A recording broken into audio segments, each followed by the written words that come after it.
Hello दोस्तों। तो कैसे हैं आप सब लोग। उम्मीद है आप सब लोग काफ़ी अच्छे होंगे।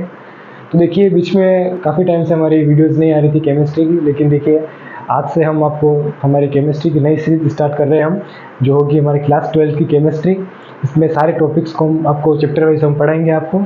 ठीक है, तो आज से हम शुरू करने वाले हैं हमारी केमिस्ट्री क्लास 12 की सीरीज़। ठीक है, तो आज जो हम हमारा चैप्टर लेने वाले हैं वो होगा हमारा बेसिकली चैप्टर नंबर 6, यानी कि जिस टॉपिक का नाम है haloalkanes and haloarenes. ठीक है, तो चलिए शुरू करते हैं हमारा टॉपिक। ठीक है, haloarenes and haloalkanes. ठीक है, चैप्टर नंबर 6 क्लास 12 का। ठीक है, तो अब देखिए ये जो हमारी क्लास 12 की केमिस्ट्री की जो सीरीज़ होगी वो आपको रेगुलर मिलती रहेगी यूट्यूब पर आपको। ठीक है, हर चैप्टर वाइज हम आपको नोट्स वगैरह भी देते रहेंगे आपको उसके, और आपको पढ़ाते रहेंगे। ठीक है, तो आज जो हम टॉपिक शुरू कर रहे हैं वो होगा हमारा chapter number 6 haloalkanes and haloarenes. ठीक है, चलिए शुरू करते हैं। पहले हम हमारे टॉपिक का नाम डाल देते हैं यहाँ पर, haloalkanes and haloarenes. अब देखिए यहाँ पर इस हेलो का मतलब ये नहीं कि वो हेलो वाला हेलो। ठीक है, इस हेलो का मतलब कुछ और है यहाँ पर, वो हम आपको आगे बताएंगे। ठीक है, तो chapter number 6 haloalkanes and haloarenes. ठीक है, चलिए शुरू करते हैं हमारा ऑर्गेनिक केमिस्ट्री का lecture number 1 haloalkanes and haloarenes पर। ठीक है, तो देखिए सबसे पहले यहाँ पर जो लिखा हुआ है haloalkanes and haloarenes, इसका मतलब क्या है बेसिकली देखिए वो आपको पता होना चाहिए। जैसे कि देखिए यहाँ पर एल्केन्स का मतलब तो आपको पता ही है। एल्केन्स मतलब कौन सी एल्केन्स होगी यहाँ पर, एलिफेटिक एल्केन्स। ठीक है, जैसे कि मैं आपको लिख देता हूँ, एलिफेटिक एल्केन्स होगी हमारी। ठीक है, और एरिन्स कौन सी है हमारी, एरोमेटिक। एरोमेटिक, ठीक है, एरोमेटिक एल्केन्स। ठीक है, अब देखिए यहाँ पर जो हेलो लिखा गया है, इस हेलो का मतलब क्या है। देखिए हेलो का मतलब होता है बेसिकली हेलोजन से। हेलो का मतलब किससे होता है, हेलोजन से। यहाँ पर भी इस हेलो का मतलब क्या है, हेलोजन से। यानी कि चैप्टर हमारा क्या कहता है कि भाई एल्केन्स के साथ में जब कोई हेलोजन कंपाउंड आके जुड़ता है तो जो बनने वाला जो प्रोडक्ट होता है हमारा, बनने वाला जो कंपाउंड होगा हमारा, वो बेसिकली क्या होगा, हेलो एल्केन्स। या फिर किसी एरोमेटिक रिंग के साथ में कभी अगर कोई हेलोजन जाकर अटैच हो जाता है तो उसे हम क्या कहते हैं, हेलो एरिन्स कहते हैं। यानी कि एरोमेटिक रिंग के साथ में जब हेलोजन आके लग रहा है तो वो क्या हो जाएगा, हेलो एरिन्स। और जब किसी एलिफेटिक चेन यानी कि कार्बन की जो चेन होती है, जैसे कि methane, ethane, butane, hexane, pentane, कोई भी चेन होती है, उसके साथ में जब कोई हाइड्रोजन आके लग जाता है तब उसे हम क्या कहते हैं, हेलो एल्केन्स कहते हैं। यानी कि एलिफेटिक एल्केन, यानी कि एलिफेटिक एल्केन्स।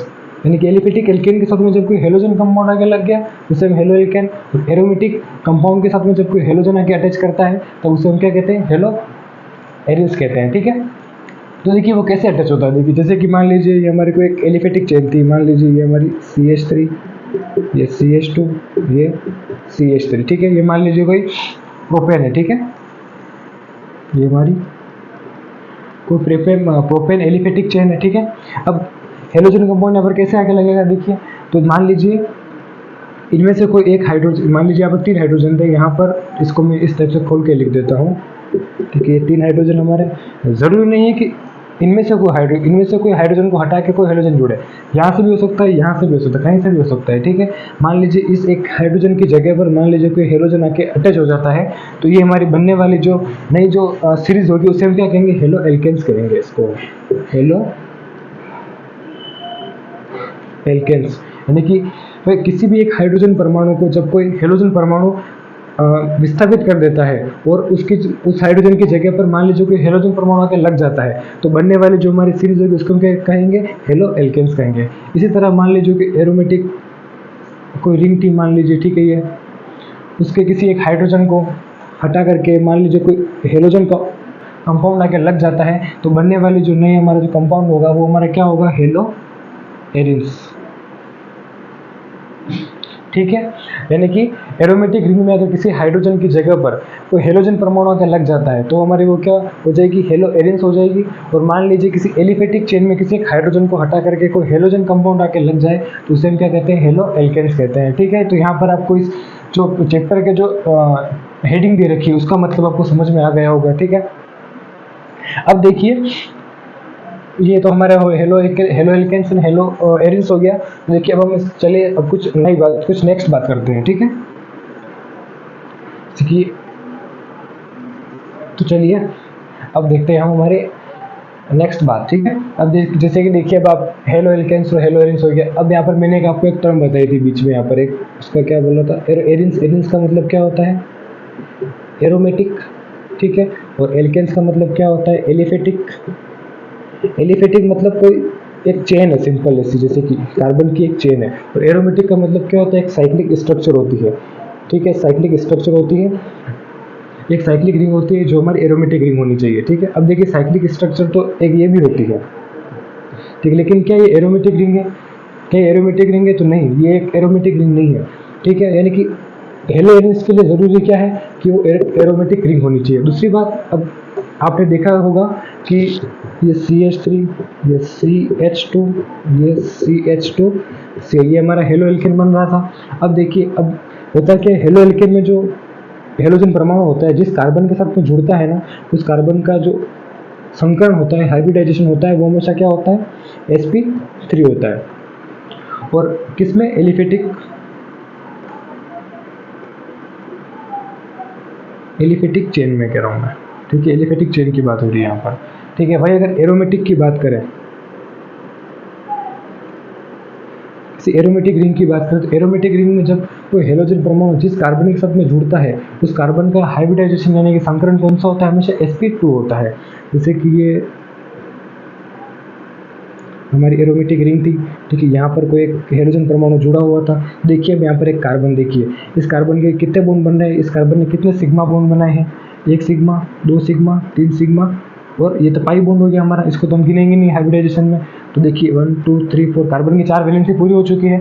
और कार्बन ने कितने सिग्मा बनाए, 1 सिग्मा, 2 सिग्मा और 3 सिग्मा, यानी कि 3 सिग्मा बनाए। इसका मतलब इस कार्बन का कौन सा होगा, संकरण sp2 होगा। और यहाँ पर इस कार्बन का कितना था, 2 हाइड्रोजन, यानी कि 2 सिग्मा बॉन्ड थे, यानी कि ऐसे 1 सिग्मा ये रहा, दूसरा सिग्मा ये, तीसरा, ठीक है, और ये चौथा सिग्मा इसमें बना रहा था, यानी कि इसका कौन 4 सिग्मा बना रहा है। इसका मतलब कौन सा संकरण है इसका, sp3 हो गया। तो यहाँ पर एक बात और आप कह सकते हैं कि भाई एलिफेटिक जो रिंग, एलिफेटिक जो चेन होती है हमारी, उसमें जो हेलोजन परमाणु जिस कार्बन के साथ में जुड़ता है, उस कार्बन का संकरण यानी कि उस कार्बन का हाइब्रिडाइजेशन कौन सा होता है, sp3 होता है। और एरोमेटिक रिंग में जिस हेलोजन परमाणु जिस कार्बन परमाणु के साथ में जुड़ता है, उसका हाइब्रिडाइजेशन कौन सा होता है, sp2 होता है। तो आपको 2 पॉइंट यहाँ से मिल गए थे। पहला पॉइंट हमने क्या बताया था, हेलो एल्केन्स का, जो हमने बताया था इससे पहले, उसमें क्या था, एल्केन्स मतलब कोई एलिफेटिक चेन होगी, एलिफेटिक चेन होगी, ठीक है। और एरिन्स मतलब कोई एरोमेटिक रिंग होगी, यानी कि एल्केन्स में क्या होगा, किसी एक हाइड्रोजन परमाणु को हटा करके एक हेलोजन परमाणु जुड़ा होगा, ठीक है, उसको हम क्या कहेंगे, हेलो एल्केन्स कहेंगे। और एरोमेटिक रिंग में क्या होगा, एरोमेटिक रिंग में किसी एक हाइड्रोजन परमाणु को हटा करके एक हेलोजन परमाणु जुड़ा होगा, उसको हम क्या कहते हैं, हेलो एरिन्स कहते हैं। और हेलो एरिन्स में हेलोजन परमाणु जिस कार्बन के साथ में जुड़ता है, उसका संकरण क्या होता है, sp2। और एलिफेटिक चेन में हेलोजन परमाणु जिस कार्बन के साथ में जुड़ता है, उसका संकरण क्या होता है, sp3 होता है, ठीक है। तो ये दो बातें आप नोट कर लीजिए, ठीक है। ये 2 बातें मैंने आपको बता दी है। अब चलिए कुछ नेक्स्ट बात करते हैं।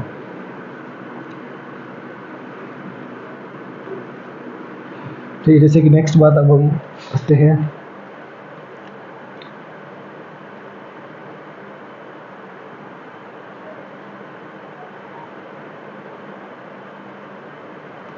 चलिए तो देखिए, अब हमने जैसे कि आपको एक यहाँ पर हमने कुछ जैसे कि हमने यहाँ पर एक चीज़ लिखी थी, एरोमेटिक।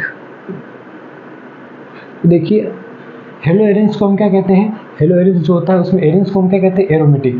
अब एरोमेटिक, अब तो देखिए जैसे कि मान लीजिए कोई, ये हमारा एक साइक्लोहेक्सेन था, ठीक है, यहाँ पर मैंने क्लोरीन लगाया, तो क्या ये एक एरोमेटिक रिंग है हमारी, क्या आप बता सकते हैं ये एक एरोमेटिक रिंग है या नहीं है। तो ये तो साइक्लिक स्ट्रक्चर ही है, और उस पर एक क्लोरीन परमाणु लगा है, तो क्या ये एक हेलो एरिन्स है, या फिर क्या ये एक हेलो एरिन्स है।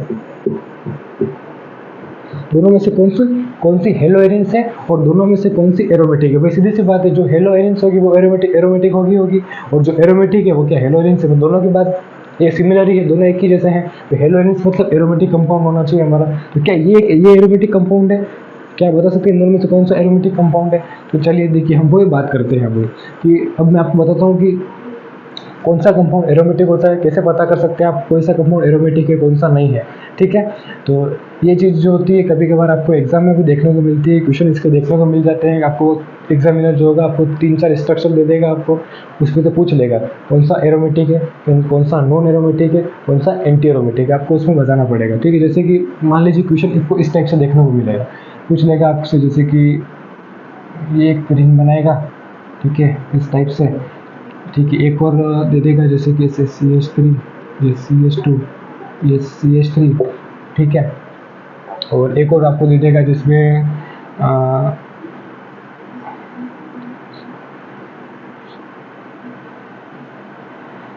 ये इस टाइप से दे देगा, जिसमें एक ये बॉन्ड, एक ये बॉन्ड, ये बॉन्ड, इसको भी ले लीजिए आप, ये ठीक है। ये जो ये। अब आपको पूछ लेगा इन तीनों स्ट्रक्चर को देखे कि भाई कौन सी एंटी एरोमेटिक है, कौन सी एरोमेटिक है और कौन सी नॉन एरोमेटिक है। आपको इस टाइप से 3-4 स्ट्रक्चर दे देगा और आपको पूछेगा वो कि कौन सी भाई एरोमेटिक है, कौन सी नॉन एरोमेटिक है और कौन सी एंटी एरोमेटिक है, ठीक है। तो चलिए वो आपको बताता हूँ मैं। अब आप कैसे मतलब बता सकते हैं कि कोई स्ट्रक्चर एरोमेटिक है या कोई एंटी एरोमेटिक या फिर कोई नॉन एरोमेटिक है। चलिए शुरू करते हैं इसके बारे में। देखिए, जब भी अगर आपको एरोमेटिक, एंटी एरोमेटिक बताना हो तो आपने इसके बारे में रूल पढ़ा होगा जिसका नाम होता है हक्कल्स रूल। यानी हक्कल्स रूल्स की मदद से हम लोग कोई कंपाउंड एरोमेटिक है, कौन एंटी एरोमेटिक है, कौन सा कंपाउंड नॉन एरोमेटिक, हम वो इजीली बता सकते हैं, ठीक है, हक्कल्स रूल्स के अकॉर्डिंग, ठीक है। तो देखिए हक्कल रूल्स क्या होता है पहले मैं आपको बताता हूँ, आप लिखते भी रहिएगा हक्कल्स रूल को। देखिए जैसे कि यहाँ डालते हैं हक्कल्स रूल, ठीक है। देखिए हक्कल रूल्स क्या कहता है कि कोई भी कंपाउंड जिसमें 4n+2 number of pi electron अगर हैं तो वो कंपाउंड क्या होगा हमारा, एरोमेटिक होगा, ठीक है। एक बात तो ये हो जाती है किसके लिए, एरोमेटिक के लिए, यानी कि जिस भी कंपाउंड में 4n+2 number of pi electron अगर है तो वो हमारा क्या होगा, एरोमेटिक होगा। और कोई कंपाउंड जिसमें 4n पाई इलेक्ट्रॉन अगर है, किसी कंपाउंड में मान लीजिए 4n पाई इलेक्ट्रॉन है तो वो हमारा क्या होगा, एंटी एरोमेटिक होगा।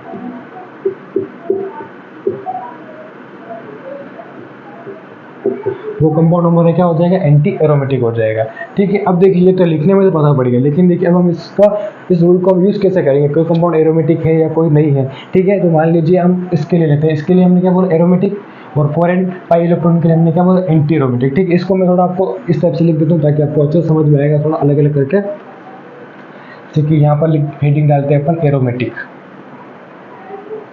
ठीक है, और यहाँ पर हम डालते हैं एंटी एरोमेटिक, ठीक है।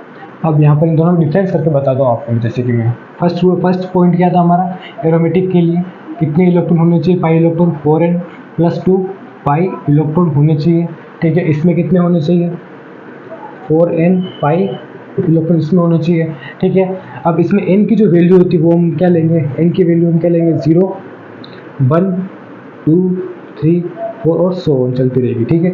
इसी टाइप से इसमें हम n की वैल्यू क्या लेंगे, इसमें हम n की वैल्यू 1 से शुरू करेंगे, ठीक है, 1, 2, 3 इस टाइप से चलती रहेगी। यानी कि देखिए इसमें हम n की वैल्यू कहाँ से लेंगे, n यानी कि नंबर ऑफ पाई इलेक्ट्रॉन, ठीक है। इसमें n की वैल्यू कहाँ से लेंगे हम, 0, 1, 2, 3, 4, और इसमें हम कहाँ से लेंगे n की वैल्यू 1, 2, 3, 4, ठीक है। इसमें 0 से शुरू हो रही है, इसमें 1 से शुरू हो रही है, ठीक है। एरोमेटिक के लिए क्या बात होती है, फिर 4n+2 पाई इलेक्ट्रॉन होने चाहिए, और एंटी एरोमेटिक के लिए बात क्या होती है, 4n पाई इलेक्ट्रॉन होने चाहिए, ठीक है। अब देखिए इसको हम यूज़ कैसे करना है। मान लीजिए n की वैल्यू 0 है तो हम यहाँ पे 0 वैल्यू रखेंगे हम, ठीक है। एग्जांपल मान लीजिए यहाँ पर n की वैल्यू अगर हम 0 लेते हैं तो यहाँ पर कितने पाई इलेक्ट्रॉन होंगे, रखिए वैल्यू रखिए, ये 4 वैल्यू रखिए। मान लीजिए कितने निकलेंगे इससे, 2 पाई इलेक्ट्रॉन निकलेंगे यहाँ पर, ठीक है। कितने इलेक्ट्रॉन होंगे, 2 पाई इलेक्ट्रॉन। अब देखिए 2 पाई इलेक्ट्रॉन यानी कि 2 इलेक्ट्रॉन है, इसका मतलब एक और 2 इलेक्ट्रॉन, एक इलेक्ट्रॉन किसी एक एटम का है, एक इलेक्ट्रॉन ये दूसरा वाला जो है किसी दूसरे एटम का होगा, ठीक है। तो ये दोनों जो इलेक्ट्रॉन होंगे ये आपस में मिलकर के क्या बनाते हैं, एक बॉन्ड बनाते हैं। तो ऐसे होता है, मान लीजिए एक हाइड्रोजन है, एक ये हाइड्रोजन होता है, इसका एक इलेक्ट्रॉन, इसका एक इलेक्ट्रॉन, ये दोनों जब आपस में मिलते हैं तो ये क्या बनाते हैं, एक और एक इलेक्ट्रॉन आपस में मिलकर एक बॉन्ड ही बनाते हैं। इसी तरह से कोई दूसरा इलेक्ट्रॉन होगा, इसका भी कोई दूसरा इलेक्ट्रॉन होगा मान लीजिए, तो वो भी क्या करेगा, तो एक दूसरा बॉन्ड बनाएगा। इस हाइड्रोजन माना कि एक बॉन्ड ही बनाता है, पर आपको समझाने के लिए बता रहा हूँ मैं। जैसे कि एक इलेक्ट्रॉन ये है, एक इलेक्ट्रॉन किसी दूसरे एटम का है, तो दोनों जब आपस में बॉन्ड का फॉर्मेशन करेंगे तो क्या होगा, एक इलेक्ट्रॉन मिलकर क्या बनेंगे, एक बॉन्ड बना देंगे, सिंगल बॉन्ड। इस टाइप से कोई दूसरा इलेक्ट्रॉन आपस में क्या करेंगे, दोनों दूसरा बॉन्ड बनाएंगे, इसी टाइप से बॉन्ड बनता है। तो यहाँ पर कितने, 2 इलेक्ट्रॉन थे, 2 इलेक्ट्रॉन का मतलब क्या हो गया, एक बॉन्ड, ये दो इलेक्ट्रॉन मतलब एक ये तो आपस में मिलकर क्या बना, एक बॉन्ड बना देंगे।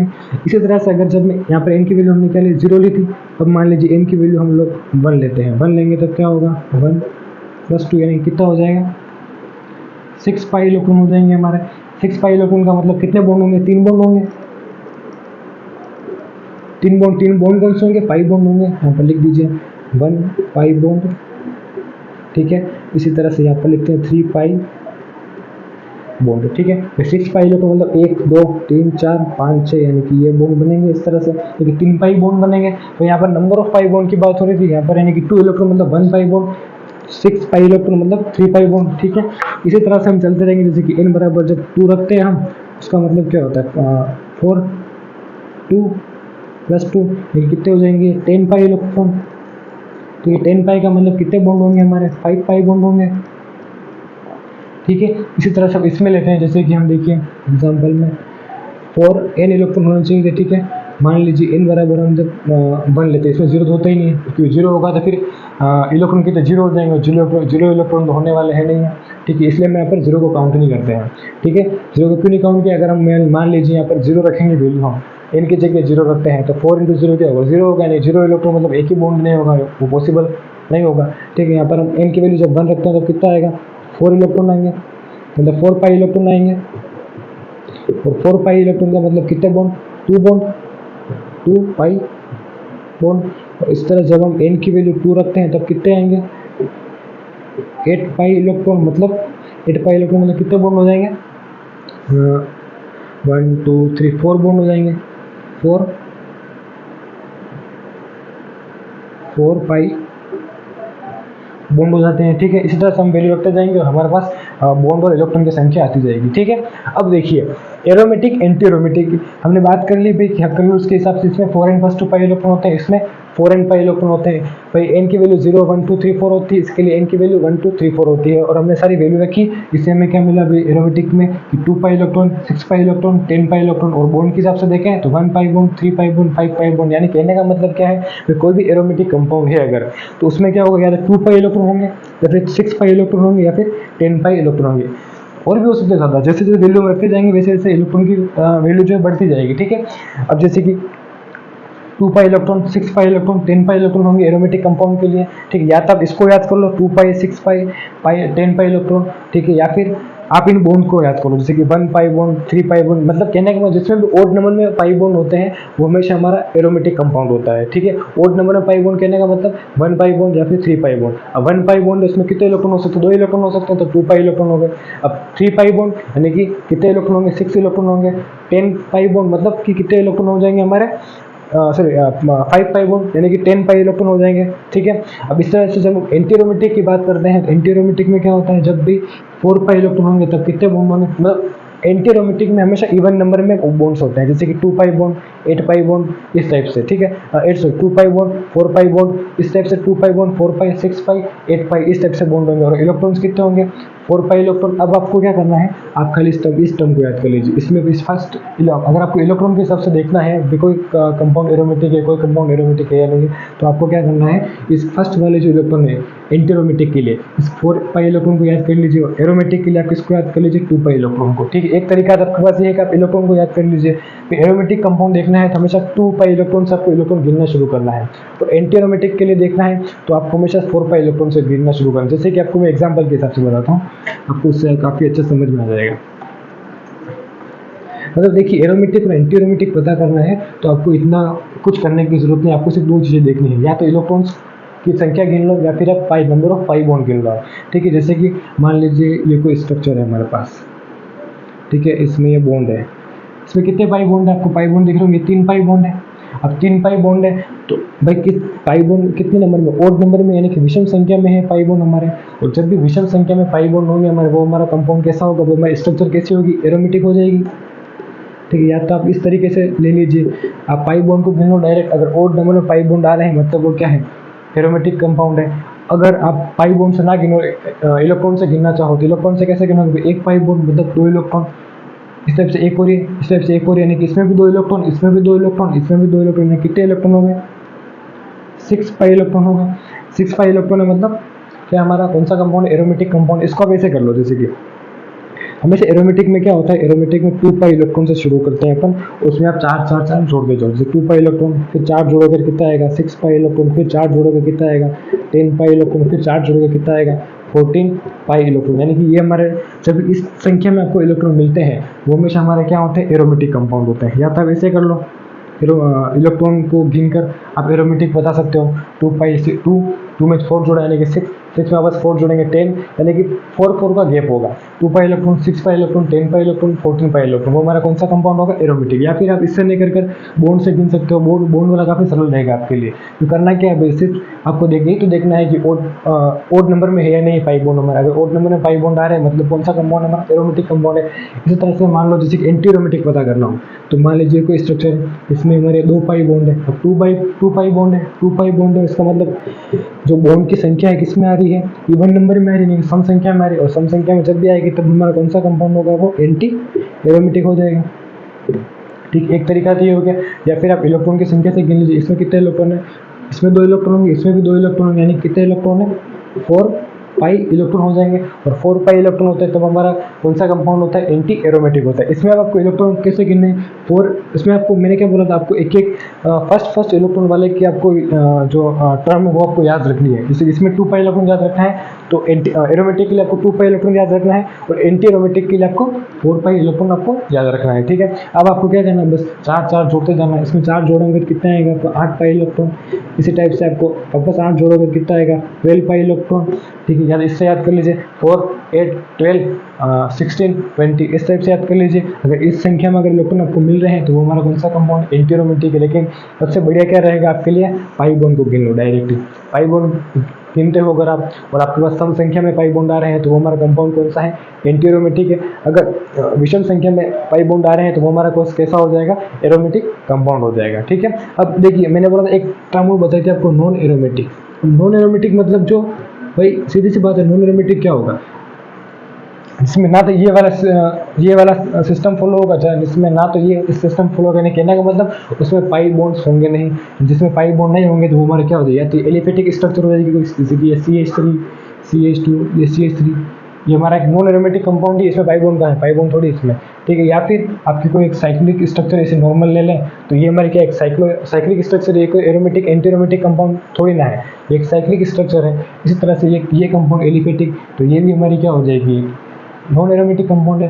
जैसे कि मान लीजिए एक और इस टाइप से लिखा होगा CH2 डबल बॉन्ड CH2। अब आप लोग बोल दो कि इसमें तो पाई बॉन्ड है तो ये क्यों ना एरोमेटिक, तो ये एरोमेटिक नहीं, क्योंकि ये एलिफेटिक, एक चेन टाइप की स्ट्रक्चर है, ना कि ये इस टाइप से साइक्लिक फॉर्म में आ रही है। अब ये साइक्लिक फॉर्म में बट इसमें पाई बॉन्ड नहीं है, तो ये हमारे एक नॉन एरोमेटिक कंपाउंड था। ये एक साइक्लिक स्ट्रक्चर है, साइक्लो स्ट्रक्चर है, कहना कि साइक्लिक है। लेकिन इस टाइप की स्ट्रक्चर में आपको ये नहीं बोलना है कि ये एरोमेटिक है, आपको एक पाई बॉन्ड को देखकर यहाँ पर ध्यान से देखेंगे कि एक एलिफेटिक चेन है ना, तो भाई मान लीजिए इसमें CH2 आगे मान लो CH3 या CH2 कुछ लगा होता है, वो तो एक नंबर ऑफ चेन बन रही थी, नंबर ऑफ चेन बन रही, इसका मतलब क्या है, एलिफेटिक चेन है। एलिफेटिक चेन है मतलब वो क्या होगी, नॉन एरोमेटिक कंपाउंड हो जाएगी।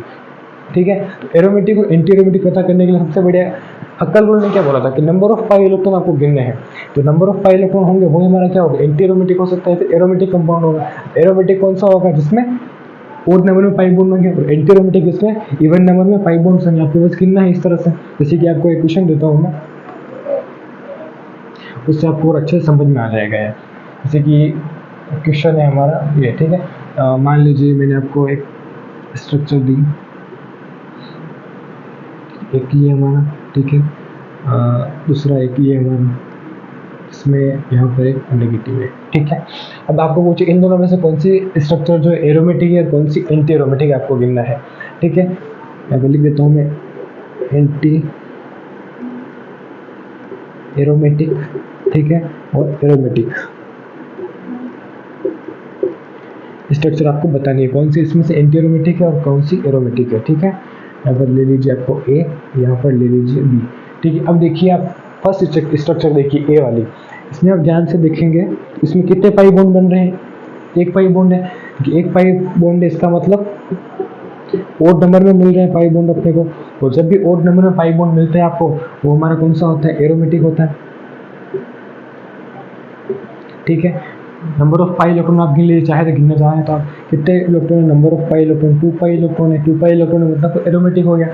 इस टाइप से स्ट्रक्चर नंबर बी की बात करें आप अपन, तो देखिए बी में क्या होगा, एक ये पाई बॉन्ड है और साथ में देखिए यहाँ पर एक नेगेटिव लगा है। नेगेटिव मतलब ये नेगेटिव चाहे तो यहाँ आएगा, फिर ये बॉन्ड कहाँ जाएगा, यहाँ जाएगा, मतलब ये रेजोनेंस में है। यानी कि रेजोनेंस में, यानी कि रेजोनेंस में मतलब इस पाई बॉन्ड का, इस नॉन पेयर को आपको क्या करना, गिनना पड़ेगा भाई। जब भी ध्यान रखिएगा, जब भी कोई भी चार्ज, नेगेटिव चार्ज अगर वो रेजोनेंस में आ रहा है, यानी कि वो रेजोनेंस में अगर आ रहा है, जैसे कि ये बॉन्ड जब यहाँ आएगा तो ये बॉन्ड कहाँ जाएगा, यहाँ जाएगा।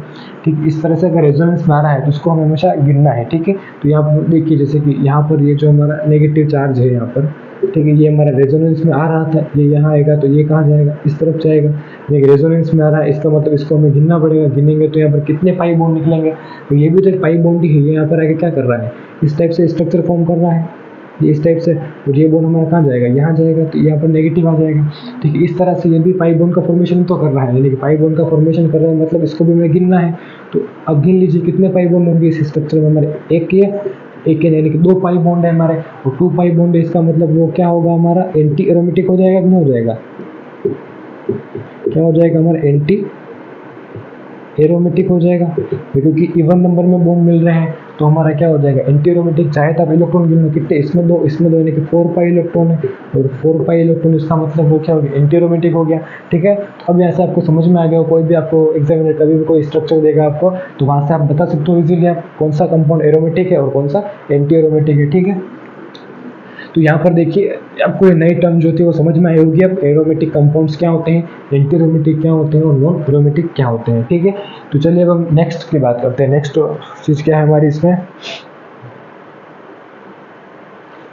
ठीक है, देखिए अभी हमने इसमें कितनी चीज़ें पढ़ ली, हेलो एरिन्स और हेलो एल्केन्स में। देखिए मैं आपको एक पॉइंट की टाइप से नोट करा देता हूँ, हेलो एल्केन्स, ठीक है, और दूसरा जाता है हेलो एरिन्स।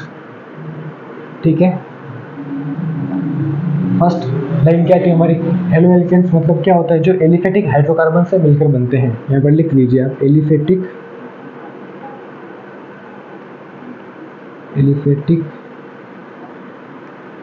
हाइड्रोकार्बन्स से मिलकर बनते हैं।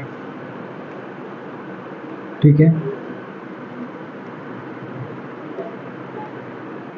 और हेलो एरिन्स क्या होता है हमारा, जो एरोमेटिक हाइड्रोकार्बन से मिलकर बनेंगे, एरोमेटिक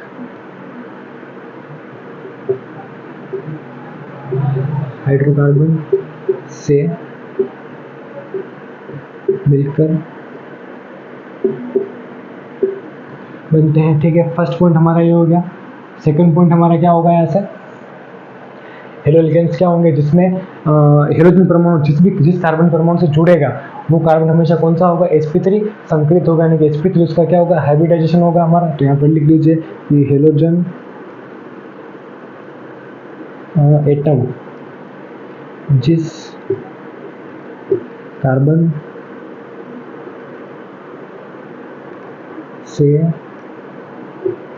जुड़ता है वह कार्बन हमारा कैसा होता है, sp3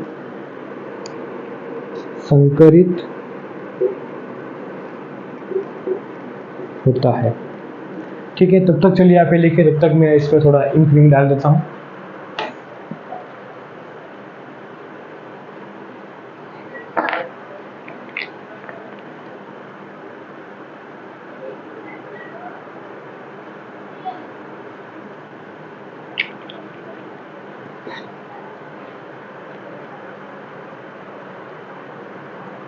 ठीक है, तो आपने लिख दिया होगा यहाँ तक। जैसे कि अब इसमें लिखिए आप, इसमें जो हेलोजन परमाणु जिस कार्बन से जुड़ता है वो कैसा होता है हमारा, sp2 होता है। ठीक है, यानी कि हेलोजन एटम, देखिए थोड़ा इंग्लिश हिंदी दोनों मिक्स हो रहा है, आप अपने हिसाब से लिख लीजिएगा। अगर आप चाहते हैं कि प्योर इंग्लिश में बनाओ तो वो भी आप बता दीजिएगा मुझे, और चाहे आप हिंदी में तो हिंदी में भी बना दूंगा, कोई दिक्कत नहीं। वैसे तो देखिए हिंदी इंग्लिश दोनों में चल रहा है, तो आपको हिंदी वालों को भी समझ में आ रहा होगा, इंग्लिश वालों को भी समझ में आ ही रहा होगा। ठीक है, जैसे कि हेलोजन एटम्स क्या बात है, हेलोजन एटम जिस कार्बन एटम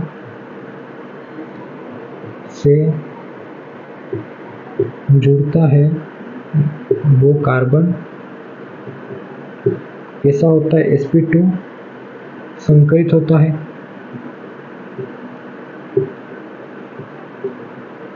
ठीक है, फॉर एग्जाम्पल देख लेते हैं, जैसे कि मान लीजिए कोई एग्जाम्पल दे देता हूँ मैं आपको, ये CH3 CH2Cl, ठीक है, एक सिग्मा ये होता है, और ये दोनों हाइड्रोजन के सिग्मा 2, और एक तीसरा ये तीन सिग्मा 4 सिग्मा बॉन्ड बना रहे हैं। इसका मतलब कौन सा संकरण हो गया, इसमें कौन सा हाइब्रिडाइजेशन हो गया, sp3।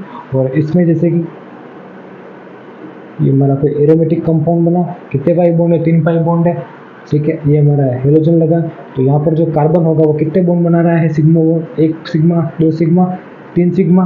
ठीक है, तो ये हमारा कौन सा हो जाएगा, sp2 हाइब्रिडाइज हो जाएगा कार्बन। ठीक है, तो देखिए अब यहाँ से आपको एक चीज़ बता पड़ रही होगी, कभी कभार आपको बुक्स में लिखा आता है कि बेंजीन जो होती है एक एरोमेटिक स्ट्रक्चर होती है हमारी।